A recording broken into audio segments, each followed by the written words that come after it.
Hello dear all. आज हमारा जो ऑप्टिक्स है उसका आज हमारा दूसरा लेक्चर है। ठीक है, तो अभी तक हमारा जो बेसिक था कल हमने बेसिक लिया था, तो बेसिक में अभी तक हम कंप्लीट नहीं कर पाए हैं, इसलिए इंटरफ्रेंस कोशिश करेंगे कि आज स्टार्ट करने का। ठीक है ना, इंटरफ्रेंस देखेंगे आज हम, एटलीस्ट कोशिश करेंगे कि आज इंटरफ्रेंस स्टार्ट कर दें। ठीक है, शुरू करते हैं। अब जैसे कल हमने एक क्वेश्चन लिया था, ठीक, तो कल जो हमने क्वेश्चन लिया था वो क्वेश्चन कुछ इस प्रकार है। Refractive index of air with respect to glass, यानी कि mu of air by mu of G. G for glass, A for air. इसकी वैल्यू गिवन है 2/3। और क्या गिवन है, इसको मान लेते हैं इक्वेशन 1। और दूसरा गिवन है आपका refractive index of diamond with respect to air, यानी कि म्यू ऑफ डायमंड और बाई म्यू ऑफ एयर। ये गिवन है आपका 12/5। इसको मान लो तो इक्वेशन 2। ठीक है ना, तो कांच के सापेक्ष वायु की अपवर्तनांक 2/3 है, तो कांच के सापेक्ष वायु की अपवर्तनांक, ठीक है, और वायु के सापेक्ष हीरे की अपवर्तनांक 12/5 है। ठीक है, तो ये 12/5, तो इस तरह से हमने इक्वेशन 1 और इक्वेशन 2 मान लिया। हमें क्या निकालना है, हीरे के सापेक्ष कांच का अपवर्तनांक, यानी कि refractive index of glass with respect to diamond, यानी कि म्यू ऑफ ग्लास और बाई म्यू ऑफ डायमंड। तो म्यू ऑफ ग्लास कितना है और म्यू ऑफ डायमंड कितना है। तो अब जैसे देखो, हम यहाँ पर क्या करना चाहते हैं, अगर हमने इन दोनों इक्वेशन को मल्टीप्लाई किया 1 × 2, तो हमें क्या मिलेगा, तो mu of A by mu of G और इनटू म्यू ऑफ डी और बाई म्यू ऑफ ए। तो जब हम मल्टीप्लाई करेंगे तो ये म्यू ऑफ ए कैंसिल हो जाएगा। ठीक है, और अगर ये कैंसिल हो जाता है तो हमें क्या मिल जाएगा, mu D by mu G. ठीक है, तो इसकी वैल्यू क्या हो जाएगी, अगर इन दोनों को मल्टीप्लाई करेंगे तो 2/3 और मल्टीप्लाइड बाई 2/3 और मल्टीप्लाइड बाई 12/5। ठीक है ना, 2/3 और मल्टीप्लाइड बाई 12/5, 12/5 ये हो जाएगा आपका। तो ये हो जाएगा आपका, देखिए 3 4 जा 12 और ये हो जाएगा आपका इक्वल्स टू 2 4 जा 8 और नीचे हो जाएगा आपका 5। तो अब जैसे देखिए 8/5 जो मेरा वैल्यू आया है, 8/5 वो एक्चुअल में किसकी वैल्यू है, 8/5 किसकी वैल्यू है, 8/5 वैल्यू है म्यू ऑफ डी और बाई म्यू ऑफ जी की। हमें क्या चाहिए, हमें उल्टा चाहिए ना, तो अगर उल्टा चाहिए तो इसको उल्टा कर दो। तो अगर इसको उल्टा करेंगे तो ये हो जाएगा 5/8। तो ये हो जाएगा आपका 5/8, यानी कि option number A is correct option. ठीक है, तो देखिए मैंने आपको जो कल बताया था ना, refractive index mu equals to sine i by sine r and this equals to μ2 by μ1। ठीक है ना, तो ये कुल मिलाकर इसी फॉर्मूला पे बेस्ड है। ठीक है ना, तो इसलिए मैंने बताया था कि हम थोड़ा सा बेसिक को लेते हुए चलेंगे, क्योंकि क्वेश्चन बेसिक पे पूछे जाते हैं ज़्यादा। ठीक है, आपको कोई, आप जेई एस्पिरेंट्स तो हो नहीं कि आपको जेई लेवल का क्वेश्चन पूछा जाएगा। ठीक है, नेक्स्ट आगे बढ़ते हैं। तो कल जो हमने लास्ट पढ़ाया था आपको, गोलीय दर्पण के बारे में हमने बात किया था, स्फेरिकल मिरर के बारे में। स्फेरिकल मिरर के बारे में हमने बात किया था। स्फेरिकल मिरर कितने प्रकार के होते हैं, 3 प्रकार के होते हैं, ये हमने बात किया था। एक ऐसा होता है जिसे हम प्लेन मिरर कहते हैं, एक ऐसा होता है जिसे हम कनकेव मिरर कहते हैं, और एक ऐसा होता है जिसे हम कन्वेक्स मिरर कहते हैं। ठीक है, इसे हम बोलते हैं समतल दर्पण, इसे हम बोलते हैं समतल दर्पण, इसे हम बोलते हैं अवतल दर्पण, अवतल दर्पण, और इसे हम बोलते हैं उत्तल दर्पण, उत्तल दर्पण। तो अब बात है कि दर्पण से रिलेटेड क्या क्या क्वेश्चन पूछे जा सकते हैं या पूछे जाने के चांस है या प्रीवियस सेट में पूछे गए, ठीक है। अब जैसे देखिए दर्पण से रिलेटेड तो हम क्वेश्चन करेंगे ही, लेकिन उसके पहले मैं कुछ और भी आपको जो बेसिक है वो आपको बताना चाहता हूँ। जैसे एक आप आता है हमारे पास, जैसे कोई भी लाइट है, तो लाइट कैसे चलती है, लाइट एक्चुअल में इस तरह से चलती है, ठीक है ना। वो हमें दिखता है कि लाइट स्ट्रेट लाइन में ऐसे चलती है, ऐसे चलती है, ऐसे चलती है, ठीक है ना। बट इसको अगर स्लो करके देखोगे ना तो वो आपको ऐसा दिखेगी। मतलब लाइट जो होता है वो वेव के फॉर्म में होता है एक्चुअली, और उसी से रिलेटेड आपको इंटरफेरेंस पढ़ना है। जो पहला टॉपिक दिया हुआ इंटरफेरेंस, वो इसी से पढ़ना है, ठीक है ना। तो हम ये सब नेचर हम देखेंगे, लेकिन इसके पहले कुछ और भी बेसिक है। अगर कोई वेव है तो वेव के पास क्या क्या होता है। जैसे एक होता है वेवलेंथ,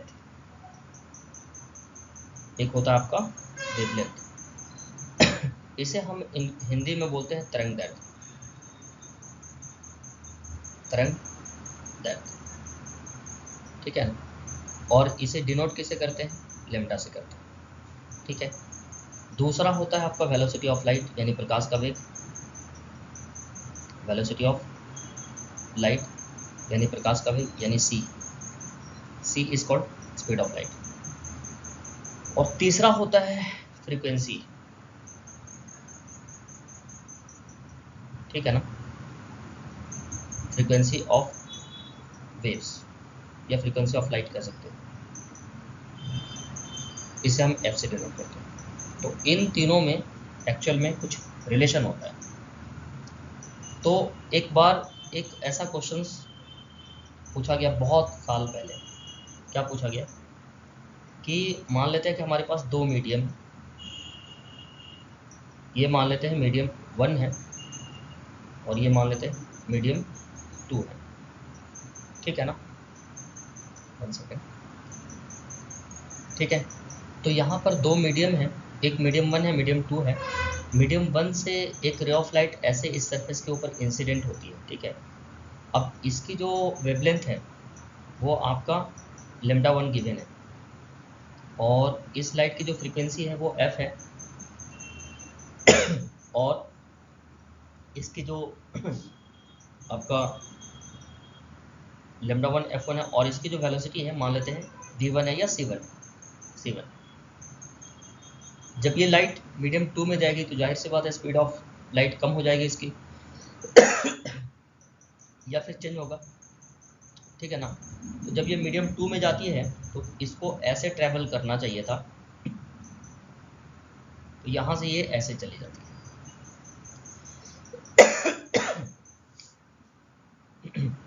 सॉरी। यहाँ पे हम देखेंगे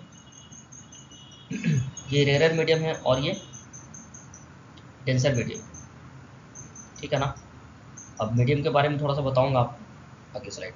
पहले इस क्वेश्चन को कर लेते हैं, उसके बाद हम देखेंगे कि उसमें कुछ खास नहीं है। आपको बस यहाँ पर दो बात याद रखना है कि जैसे मान लेते हैं कि अगर ray of light rarer medium से डेंसर मीडियम में जाती है तो वो नॉर्मल की तरफ मुड़ती है, मतलब इसको ऐसे जाना चाहिए, इसको ऐसे जाना चाहिए, बट ये ऐसे नहीं जाकर ऐसे जाएगी। लेकिन अगर मान लेते हैं कि ये मीडियम डेंसर होता और ये मीडियम रेयर होता, तब रे ऑफ लाइट कैसे चलती, तब रे ऑफ लाइट यहाँ से ऐसे आती और यहाँ से इसको ऐसे जाना चाहिए था, तो ऐसे न जाकर ये फिर ऐसे चली जाती। तो ऑलवेज आप ऐसे ही जाएगी ऐसा कोई ज़रूरी नहीं है, तो आप इस बात का ध्यान रखेंगे। ये बहुत इंपॉर्टेंट पॉइंट है, वेरी वेरी इंपॉर्टेंट पॉइंट है ये, ठीक है। क्योंकि आपको क्वेश्चन कैसे पूछेगा, बोलेगा कि एक रे ऑफ लाइट रेयर मीडियम मतलब होता है जिसमें नंबर ऑफ पार्टिकल्स कम होते हैं, उसको हम रेयर मीडियम बोलते हैं। और डेंसर मीडियम वो होता है जो जिसमें नंबर ऑफ पार्टिकल्स ज़्यादा होता है। जैसे मान लेते हैं कि आपने यूनिट वॉल्यूम लिया, तो यूनिट वॉल्यूम का में अगर मान लेते हैं कि किसी मीडियम में 100 पार्टिकल है और जो मीडियम 2 लिया गया है उसमें 200 पार्टिकल है, तो जो 200 पार्टिकल वाला मीडियम है उसे हम बोलेंगे डेंसर मीडियम, और जो 100 पार्टिकल वाला मीडियम है उसको हम बोलेंगे रेरर मीडियम। ठीक है, तो रेरर और डेंसर का ये है, मतलब डेंसर को हम लोग बोलते हैं ज़्यादा घनत्व वाला मीडियम, ठीक है, और रेरर मीडियम को बोलते हैं कम घनत्व वाला मीडियम। ठीक है ना। तो यहाँ पर क्वेश्चन ये पूछा गया था कि लेमडा 1, ये जो लाइट इंसिडेंट हो रही है, इस लाइट की फ्रीक्वेंसी एफ है, इसका जो वेवलेंथ है वो लेमडा 1 है, और इसकी जो वेलोसिटी है वो c1 है। जब ये लाइट इधर जाती है तो इसकी जो आपका वेवलेंथ है वो लेमडा 2 हो जाता है, फ्रीक्वेंसी तो वही रहेगा, और इसमें जो आपका ये है, मान लेते हैं कि इसको फ्रीक्वेंसी भी मान लो चेंज हो रहा है, ऐसा मान लो, अभी आपको बताऊंगा f2 और c2 ऐसा हो गया। ठीक है ना। तो अब यहाँ पर ये देखने वाली बात पूछा ये गया कि एक रिलेशन पूछा गया कि जो वेलोसिटी ऑफ लाइट है और जो वेवलेंथ है उसके बीच क्या रिलेशन है। तो यहाँ पर देखो, यहाँ पर आपको एक चीज़ समझना होगा कि जो फ्रीक्वेंसी होती है ना, फ्रीक्वेंसी, ये जो फ्रीक्वेंसी होती है इसको हम बोलते हैं properties of colour, properties of colour. मतलब अगर कोई रेड कलर है तो उसकी फ्रीक्वेंसी कभी भी चेंज नहीं होती। ठीक है ना। मतलब तो यहाँ पर सिंगल वेवलेंथ का मतलब सिंगल फ्रीक्वेंसी का ये जो f1 है, जब ये दूसरी मीडियम में जाएगा तो ये चेंज नहीं होगी, यानी कि जो f1 होगी वो f2 के बराबर हो जाएगी। अच्छा, तो हम कैसे सॉल्व करेंगे इसको, मतलब हमें पूछा क्या गया था कि लेमडा में और c में क्या रिलेशन होगी, तो इन तीनों के बीच रिलेशन कौन देता है, v = c × लेमडा, यह आपको याद रखना पड़ेगा। तो एक्चुअल में v = f लेमडा होता है, c लेमडा नहीं होता है, f लेमडा होता है। तो v को हम c बोल सकते हैं, v को हम क्या बोल सकते हैं, c बोल सकते हैं। इसको अच्छे से लिखते हैं थोड़ा। इन तीनों के बीच जो रिलेशन होता है वो कैसा होता है, v = f लेमडा होता है। तो v मतलब velocity of light, f frequency और लेमडा हो गया वेवलेंथ। तो v को हम बोलेंगे c, तो c = f × लेमडा होता है। तो f की वैल्यू कितनी हो जाएगी, तो c/लेमडा हो जाएगी। तो यहाँ पर चूंकि f1 = f2 है, तो f1 अगर यहाँ 1 होता, यहाँ भी 1 होता और यहाँ भी 1 होता, तो यहाँ पर अगर f1 है तो हम इसको लिख सकते हैं c1/λ1, और इसको लिख सकते हैं c2/λ2। तो यहाँ से देखो एक नया रिलेशन मिल रहा है। नया रिलेशन क्या मिल रहा है कि अगर c1/c2 = λ1 और λ2, तो ये रिलेशन कई बार एग्जाम में पूछा जाता है। ठीक है, ये आपको पूछे जाने का चांस है, तो आप इसको जरूर याद रखें। This is also very very important. Okay, आगे बढ़ते हैं। अब यहाँ पर कोई भी चीज़ अगर रीज़न, एकदम इम्पोर्टेंट पॉइंट से डिस्कस करेंगे, सिर्फ फैक्ट्स। अगर आपसे पूछा जाए कि what is the cause of vision, CAUSE, cause मतलब कारण होता है, कॉज ऑफ विजन। तो कॉज ऑफ विजन क्या होता है, अगर आपसे ये पूछा जाएगा कि कॉज ऑफ विजन क्या होता है, तो विजन के दो कॉज होते हैं, या तो चीज़ें रिफ्लेक्शन होगी तो ही विजन होगा, दूसरा होगा रेडिएशन। ठीक है, तो रिफ्लेक्शन का मतलब तो आपको बताया है मैंने, रिफ्लेक्शन का मतलब होता है परावर्तन। कोई भी चीज़ अगर हमें जो दिखती है, विजन का मतलब होता है दृश्य, दिखना। तो दिखने का कारण क्या है, या तो रिफ्लेक्शन होगा या फिर रेडिएशन होगा। अब ये नया टर्म आ गया रेडिएशन। तो व्हाट इज रेडिएशन, रेडिएशन क्या होता है, जैसे आप एक बंद कमरा है, बंद कमरा में एक आप आयरन पीस ले लो और इसको पूरा गर्म करो और कमरे को अंधेरा कर दो। तो जब कमरे को अंधेरा करोगे तो इतना गर्म करोगे तो ये किस कलर का दिखेगा आपको, रेड कलर का दिखेगा। तो दिख क्यों रहा है? क्योंकि इससे ना रेड कलर मतलब बाहर निकल रहा है ऐसे। तो आपको एक चीज़ यहाँ पर एकदम बेसिक कॉन्सेप्ट बता रहा हूँ, आप याद रखिएगा। हम जो कलर देखते हैं ना, जो भी हम देखते हैं, हम उसी चीज़ को देख पाते हैं जो रिफ्लेक्ट होती है। मतलब कि जैसे आपका यहाँ से अगर बहुत सारा रे ऑफ लाइट आया, ऐसे आया, ऐसे आया जैसे मान लेते हैं कि आपको मैं कैसे बताऊँ, हाँ, इसका एक एग्जांपल ले लेते हैं। मान लेते हैं ये है आपका, तो इसमें देखो ये वाला ब्लू कलर दिख रहा है, इसमें बहुत सारा रेड कलर भी है और यहाँ पर, लेकिन ये सब कैसे दिख रहा है? रे ऑफ लाइट वहाँ से आती है, वाइट रे ऑफ लाइट इसके ऊपर टकराती है, तो जो रिफ्लेक्ट होता है ना वही दिखता है। मतलब अगर हमें यहाँ पर, अगर इसमें हमें ब्लैक दिख रहा है और येलो दिख रहा है, तो जो येलो पोर्शन है ना, वहाँ से येलो लाइट रिफ्लेक्ट हो रही है, इसलिए वो येलो दिख रहा है। मतलब अगर वाइट शर्ट हम पहने हैं, तो वाइट शर्ट वाइट क्यों दिख रहा है? क्योंकि वाइट शर्ट से सिर्फ वाइट लाइट रिफ्लेक्ट होती है, इसलिए वो वाइट दिख रहा है। ठीक है, तो चलो इस पे ज़्यादा टाइम पास नहीं करेंगे।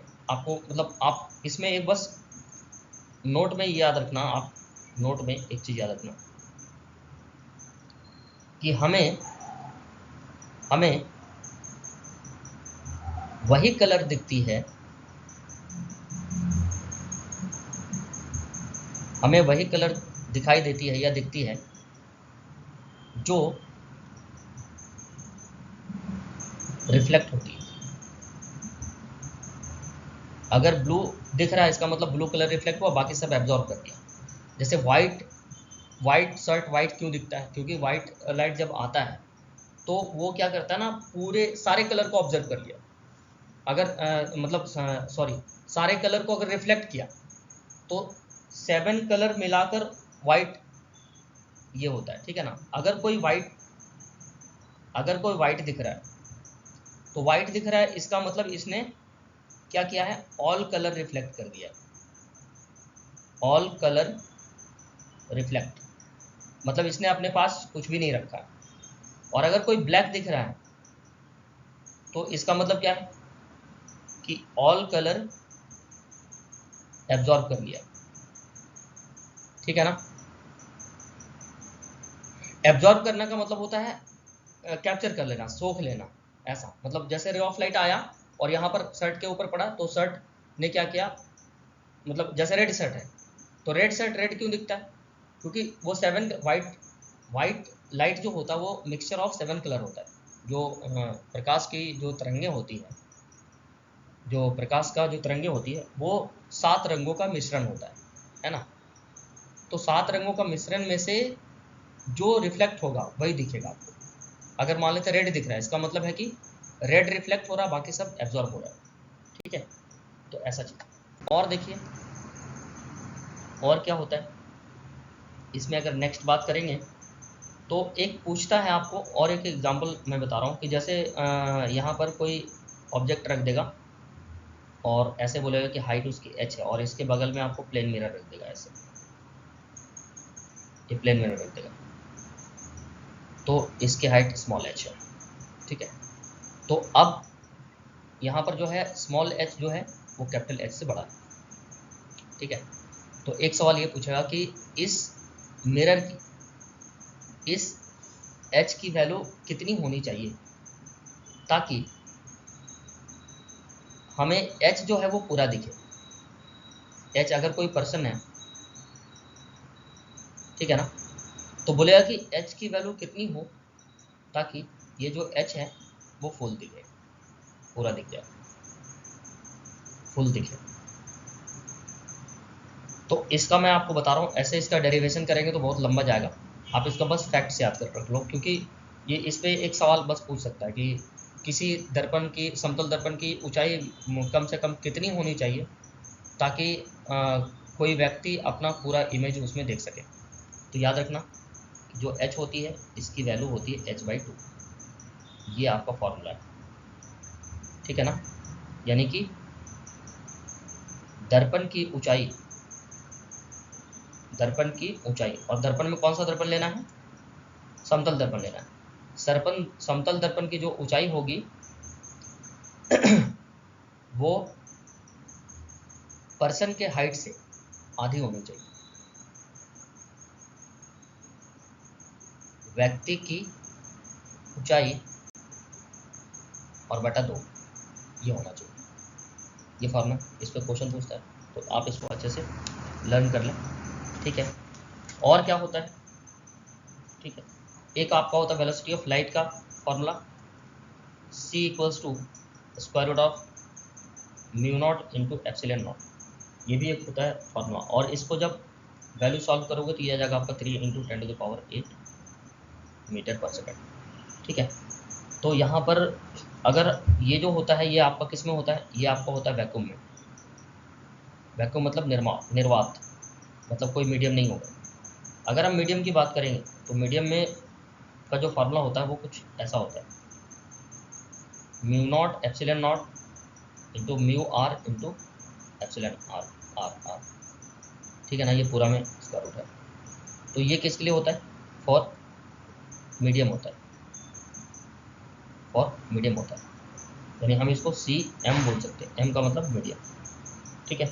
तो कुल मिलाकर हमें जो फार्मूला हमें क्या याद रखना चाहिए, जैसे V2 by V1 is equals to λ2 और by λ1 and this is equals to μ1 by μ2। ये आपको पूरा याद रखना चाहिए ऐसे, ठीक है ना। तो इसे याद रखें, इसे याद रखें, ठीक है। ये सब आपका मतलब आप इसको ऐसा बोल सकते हो कि ये बेसिक ही है, ठीक है। अब आगे अगर बढ़ेंगे, आगे बढ़ते हैं, ठीक है। अब देखिए इमेज फॉर्मेशन, इमेज फॉर्मेशन से भी कई सारे सवाल पूछे जाते हैं, ठीक है। इमेज फॉर्मेशन, तो इमेज फॉर्मेशन का कुछ रूल्स होता है, ठीक है ना। तो इमेज फॉर्मेशन रूल के लिए पहले हमको दर्पण को इंट्रोड्यूस करना पड़ेगा, ठीक है। आपने यहाँ पर हमें 2-3 फार्मूला लर्न करना है, ठीक है। तो जैसे मान लेते हैं कि ये हमारे पास एक हमने एग्जांपल लिया है, एग्जांपल के तौर पर एक हमने ले लिया concave mirror, this is concave mirror. तो इसमें कैसे क्या होता है ये थोड़ा सा आप ध्यान में रख लो, ठीक है ना। ये कनकेव मिरर, ये कनकेव मिरर, इसमें देखिए इसके यहाँ पर एक पॉइंट होता है जिसे हम पोल कहते हैं, पोल का मतलब होता है ध्रुव। एक होता है जिसे हम सी होते हैं, सी को वक्रता केंद्र बोलते हैं। यहाँ पर एफ होती है, ठीक है ना। तो स्मॉल एफ नहीं, यहाँ पर कैपिटल एफ लेंगे, ठीक है ना। और इस पोल को हम ओ ले रहे हैं। तो ओ से सी जो होती है इसे हम आर बोलते हैं, और आर को बोलते हैं वक्रता त्रिज्या, वक्रता त्रिज्या। और इसको इंग्लिश में बोलते हैं radius of curvature, radius of curvature, ठीक है। उसके बाद जो दूसरा होता है वो आपका होता है ओ से लेकर एफ तक, इसे हम बोलते हैं स्मॉल एफ, और इसको हम बोलते हैं फोकस दूरी, फोकस दूरी, ठीक है। तो अभी हम रूल्स की बात बाद में करेंगे, ठीक है ना। ये रूल्स मैंने यहाँ पर रूल्स लिखा है, लेकिन रूल्स में ये सब नहीं आता है, ठीक है। इसको मैं एक काम करता हूँ, डिलीट ही कर देता हूँ। रूल्स में ये सब नहीं आता, ये सब है कि कौन क्या है, मतलब आर को क्या बोलते हैं, एफ को क्या बोलते हैं, ये सब है, इसको रूल्स नहीं बोलते, ठीक है ना। फोकस दूरी, इसको इंग्लिश में बोलते हैं फोकल लेंथ, ठीक है। पी को हम बोलते हैं पोल, और इसे हम हिंदी में बोलते हैं ध्रुव।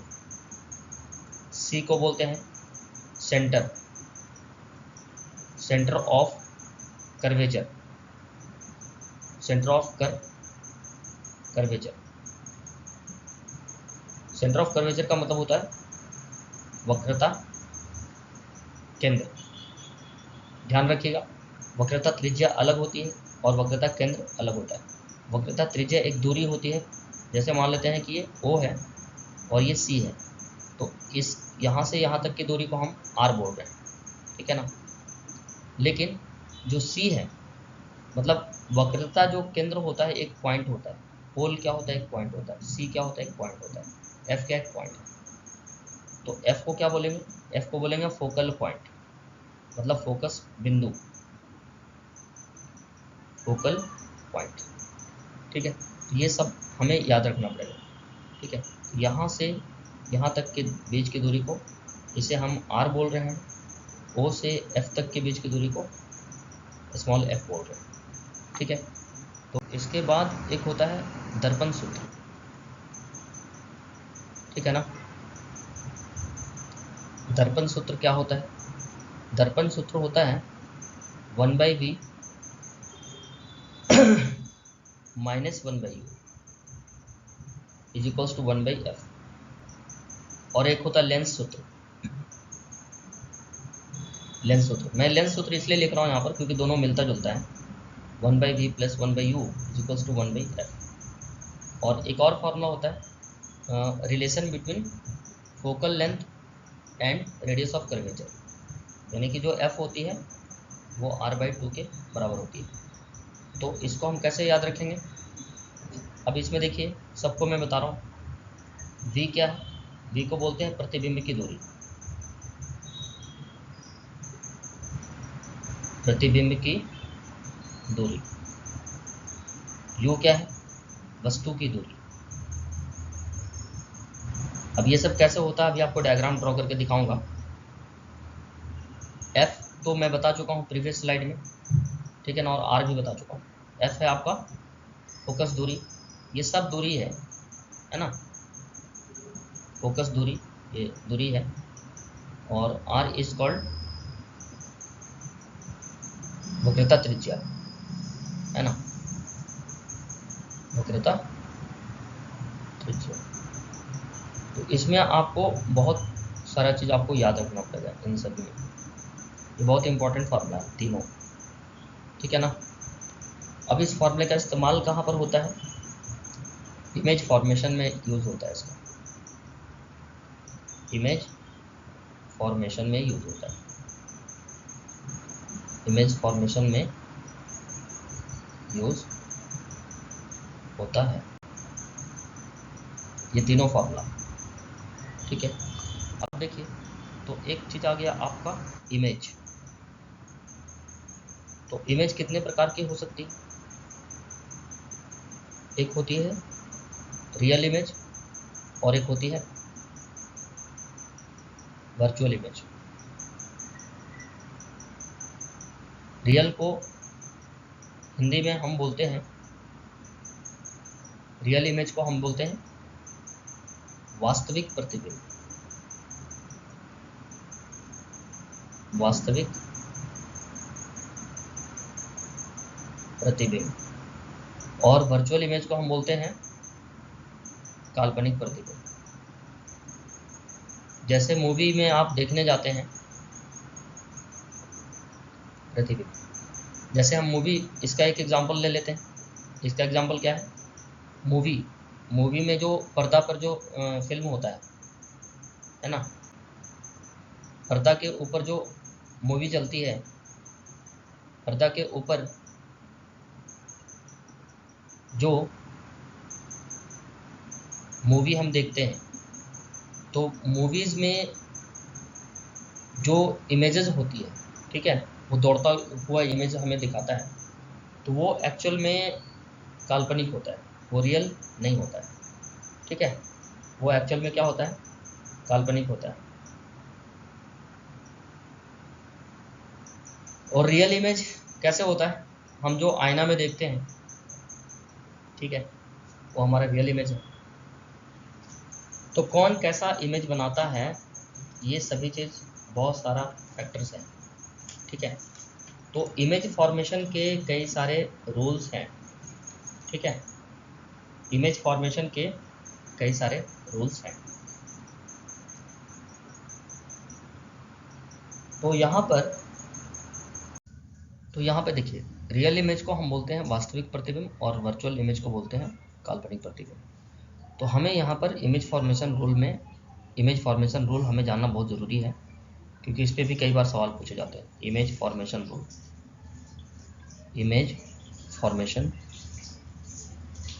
रूल्स, ठीक है।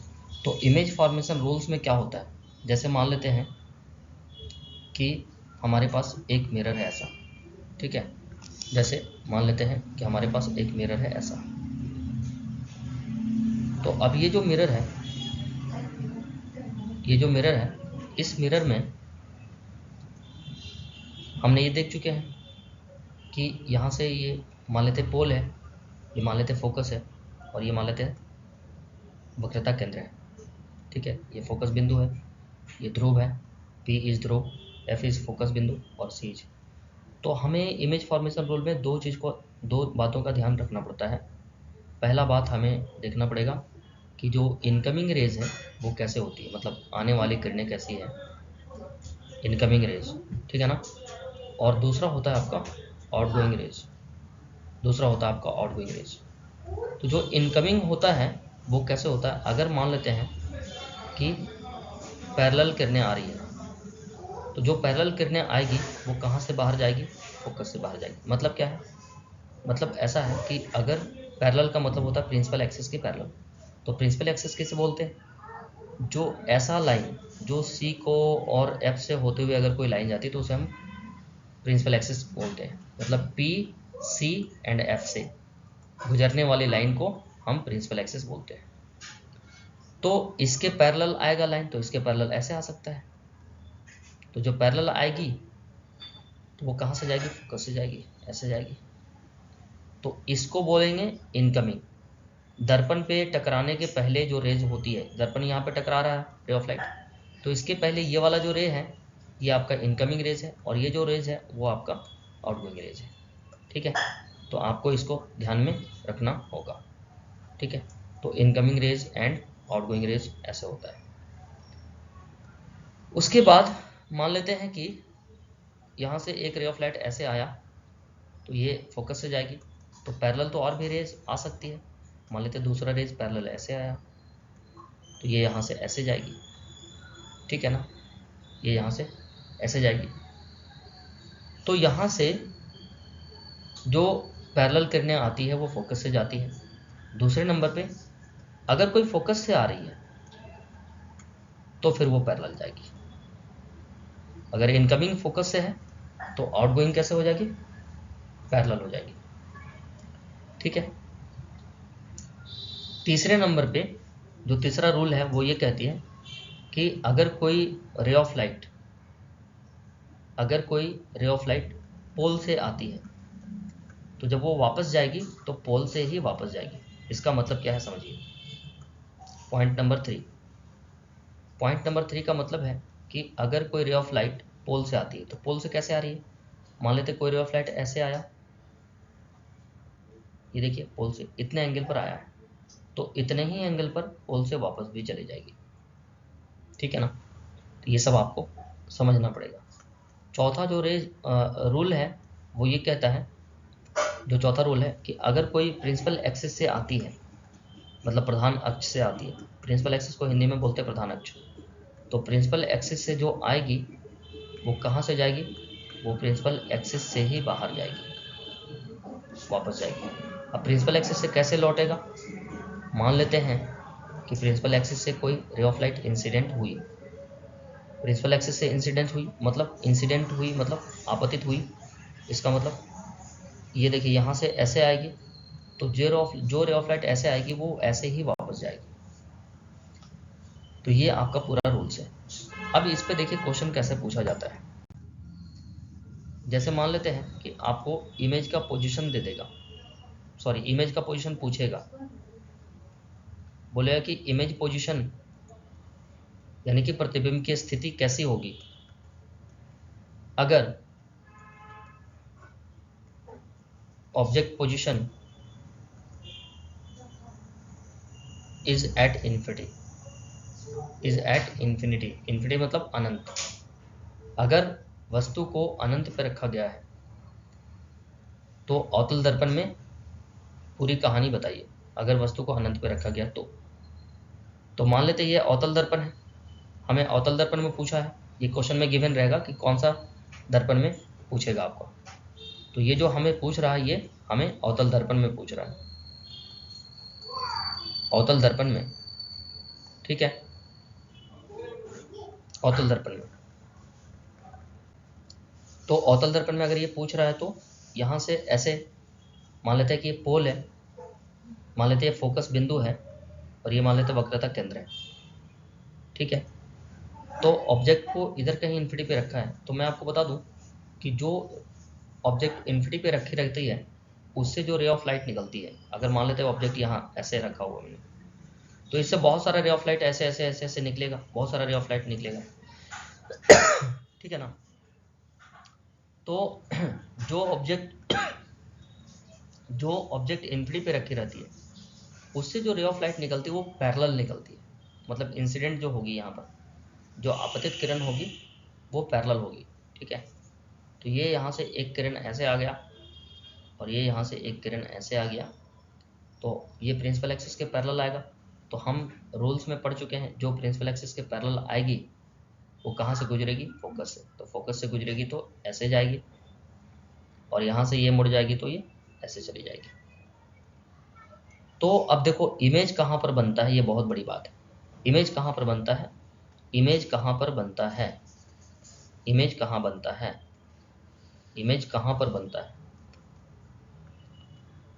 कहाँ पर बनता है, जहाँ पर दो या दो से अधिक रे टकराती है, ठीक है। तो बहुत सारी पैरेलल है तो एक रे ऑफ लाइट ऐसे भी जाएगी और ऐसे जाएगी तो वापस ही ऐसे जाएगी, तो ये भी इसी पॉइंट पे टकराएगी। तो देखो तीन लॉ फॉलो हो रहा है, ठीक है ना।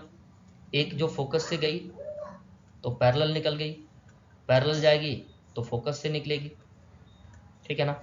ये सभी लॉ इम्प्लीमेंट हो रहा है यहाँ पर। तो जो इमेज बन रहा है वो कहाँ पर बन रहा है, तो इमेज के बारे में अब हमें लिखना होगा। तो इमेज के बारे में हमें क्या क्या लिखना पड़ता है कि इमेज कहाँ पर बनती है, इमेज का प्रकृति कैसा, प्रकृति मतलब कैसा इमेज बनेगा, वस्तु से छोटा बनेगा कि वस्तु से बड़ा बनेगा, कि बिंदु के आकार का बनेगा, कि कैसा बनेगा, मतलब वास्तविक बनेगा कि काल्पनिक बनेगा। तो यहाँ पर देखिए जो रे ऑफ लाइट आ रही है वो डायरेक्टली कट कर रही है, जो रे ऑफ लाइट आ रही है वो कट कर रही है डायरेक्टली। तो यहाँ पर जो इमेज बनेगा सबसे पहले रियल इमेज बनेगा, रियल मतलब वास्तविक। दूसरा इमेज कहाँ पर बना, इमेज कैसा बना तो वास्तविक बना, रियल का मतलब होता है वास्तविक, रियल का मतलब होता है वास्तविक। और कैसा बना, इमेज कहाँ पर बना तो एट एफ मतलब फोकस के ऊपर बना, ठीक है ना। और इमेज की आकृति कैसी थी, मतलब उसका आकार कैसा था, साइज कैसा था उसका, साइज कैसा था इमेज का, साइज था उसका पॉइंट लाइक, मतलब जो चीज़ें अनंत पे रखी है वो हमें कैसा दिखता है, पॉइंट लाइक दिखता है। तो एक क्वेश्चन मैं दे रहा हूँ, इसको आप सॉल्व करिएगा। हम ऑब्जेक्ट पोजीशन दे रहे हैं, आपको इमेज पोजीशन और इमेज की प्रकृति बतानी है। ऑब्जेक्ट पोजीशन है आपका, ऑब्जेक्ट को हमने रखा है सी के ऊपर, सी के ऊपर मतलब वक्रता केंद्र के ऊपर रखा है। तो आपको बताना है कि इमेज पोजीशन कैसी होगी। अब इमेज पोजीशन में आपको तीन चीज़ बताना है, ठीक है ना। इमेज का नेचर बताना है, मतलब प्रकृति कैसी बनेगी, ठीक है ना। प्रकृति का मतलब क्या होता है, प्रकृति का मतलब होता है इमेज वास्तविक बनेगी कि काल्पनिक बनेगी। दूसरा क्या बताना है, दूसरा बताना है कि जो इमेज है वो, दूसरा बताना है कि जो इमेज है वो किस किस पोजीशन पे बनेगी, यानी कि पोजीशन ऑफ द इमेज, यानी कहाँ पर बनेगी। पोजीशन का मतलब होता है कि इमेज कहाँ पर बनेगी, कहाँ पर बनेगी। और तीसरा होता है कि उसका साइज बताना है, मतलब आकार बताना है इमेज का, ठीक है ना, आकार बताना है। तो आकार में क्या होता है, आकार में होता है कि वस्तु से बड़ा बनेगी कि उतने ही साइज का बनेगी, किस टाइप का बनेगी। तो ये आपका आज का होमवर्क है, ठीक है ना। आप इसको अच्छे से देख लीजिए, अगर ये होमवर्क कंप्लीट नहीं होता है या अगर आप इसको नहीं कर पाते हैं तो फिर आप टेलीग्राम पे सर के ज़रिए मैसेज करिए मुझे, या वीक में अगर आपको कोई डाउट होता है तो सर के ज़रिए मुझे आप ये चीज़ बताइए कि सर मतलब जो भी हैं उनके ज़रिए आप हमें मैसेज पहुंचाइए, ठीक है। इसमें एक और बात मुझे बताना था कि हमारा जो लेक्चर चल रहा है अभी तक हम बेसिक कवर कर रहे हैं, हम जो जो सिलेबस का पॉइंट हमें लिख कर मिला है, ठीक है ना, उस पॉइंट तक हम नहीं पहुँचे हैं। तो उसका मेन कारण क्या है कि ये सभी बेसिक पॉइंट्स पे भी क्वेश्चन पूछे जाते हैं, भले ही वो सिलेबस में नहीं लिखा हुआ है लेकिन आपको वो क्वेश्चन पूछ देगा, क्योंकि ऑप्टिक्स तो उसने लिखा है ना। तो ऑप्टिक्स के अंदर अब कल हम बात करेंगे पूरी तरह से इंटरफ्रेंस पे, ठीक है ना। तो इंटरफ्रेंस में क्या होता है, कैसे दो लाइट मिलती है, कैसे टकराती है, ये सभी चीज़ें, ठीक है। तब तक के लिए धन्यवाद। Okay, thank you. जय हिंद।